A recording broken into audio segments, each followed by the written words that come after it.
Welcome to Bald Rock Canyon here on the Middle Fork of the Feather. We're about an hour and a half from where I live in Chico, California. So today I wanted to talk to you a little bit about how to pack for your overnighter. You can break packing for an overnighter down into an acronym, WOOF, W-O-F-F, which is water, overnight, food, and first aid. So you have to concentrate on how are you going to get water when you're out on the river. Sometimes it seems intuitive, like here in the Feather we've got lots of side creeks coming down, lots of fresh water that we can access really without even having to utilize any sort of water purification system, because there's so many springs and whatnot we can utilize. But in some places like Mexico, parts of the tropics, you're going to really need to focus on your water purification. And so here in the Feather, all I really need is this water bottle, and I'll paddle across the river and fill it up this morning. And then overnight, you know, that's a topic that a lot of people think about, is like, how am I going to stay warm on the river? And that's really the crux in a lot of ways of overnight kayaking. The base of any good overnight, especially here, it's December in the Feather River, is the sleeping bag. And what I have here is a First Ascent Eddie Bauer down sleeping bag. It's actually a treated sleeping bag, and the good thing about that is that the treated down is supposed to be water resistant. And so if, you know, a lot of times we get wet here in the river, whether it's dew or a rainstorm, it's going to keep from losing its loft and its warmth. You also see that I have it packed here in a watershed dry bag. So what I'm going to do is go ahead and pack that in my boat. You want to make sure that the seat is moved all the way to the front, and that's going to help you get that bag back in there. You might see some of your friends forcing the bag in there, kicking, but really it's a fairly easy process, and it starts by being able to move your seat nice and forward, which in the Jackson kayak is really easy to do. Just picking up the seat, moving it forward. I've already removed the wing nut, and then it's a pretty easy process of getting that bag in the back of the boat.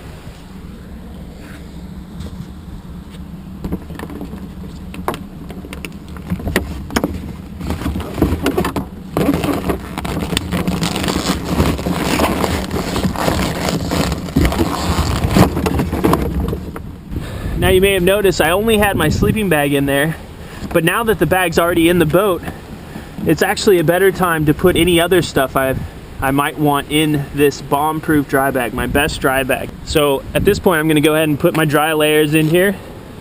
I've got a pair of synthetic nice warm pants, and then a nice fairly lightweight but really warm and packable down jacket. So I'll go ahead and put those in there now.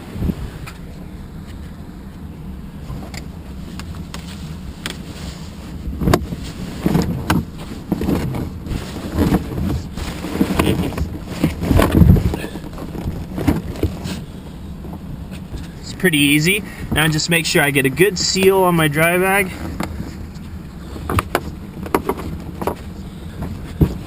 So that for the most part is taking care of my overnight. Some cases, if the weather might have been bad, you bring along a tarp, and that keeps the rain off of you. Chris brought along a bivvy with him, so it's just personal choice and really being able to pay attention to the weather report. For us, we knew it was a nice dry night and didn't need anything other than a sleeping bag and then the sleeping pad. And it's just a closed cell foam, so it's not going to soak up any water. So there's really no need to put it into a dry bag. And with the Jackson kayaks, instead of putting it in the back of the boat, I can save myself a little bit of room and go ahead and put it right in the front of the boat, which is pretty cool. And so what I'm able to do here is just remove this plastic bulkhead piece, shove it right up in the front. So we move through water, we move through overnight. Now let's move into the first F, which is food. And for this particular trip, I just packed some leftovers, which you see I already ate here. It was just Thanksgiving, so I ate some turkey, I brought some nuts with me, some fresh walnuts, some almonds, an apple. It's really personal preference, especially on just a single overnight. You could really just go and get yourself a hamburger and wrap it up to go, or you could, bring a fresh steak and cook it over the fire. It's really personal preference there. But again, you want to make sure that your food doesn't get all soggy. But also, I do make sure to save my best dry bag for my sleeping gear. So my food can take a back seat because I can easily put my food into Ziploc bags. And you can see here I'm using a much older dry bag, still a watershed bag, still fairly watertight, but as you can see, after 7 or 8 years, it's taken a beating. So now it's become my food bag. And in with my food bag, I can throw my sandals. It's always, depending on the temperature out, even into the mid-30s, it's nice to have a pair of sandals where you can easily move around camp, keep your feet safe, keep your feet relatively warm and off the rock. And again, I'm going to go ahead and put this on the other side of the bulkhead. One of the great attributes of these Jackson boats is the accessibility to the front of the boat. The ability to really even out your weight. So now we've got water taken care of, we've got overnight, we've got food, and the final thing that we want to be able to focus on is first aid. And of course, the first line of defense in first aid for a kayaker is the throw bag right here. Make sure you have your throw bag. Second line of defense is if we break the paddle out on an overnight trip. So it's really good to have a breakdown paddle, one that fits into the back of your boat. Throw bag, breakdown paddle. It's good to have some basic medical supplies, a painkiller, anti-inflammatory. If something does happen on the river, it's important to be able to stabilize the situation. And even more importantly, something that I didn't do for a lot of years, or didn't necessarily have the means for, didn't have the money, was a communications device, and something that you can alert the outside world if something goes wrong in your group. With me today, I've got a DeLorme InReach, and it's basically just a device where you can signal for help, but beyond that, you can keep in touch with friends and family in the outside world, send them messages, let them know how you're doing, let them know how amazing it is in here, whatever. But more importantly, it's really the one means, the very simple, cheap means of communication that you could potentially call for a helicopter if something goes wrong.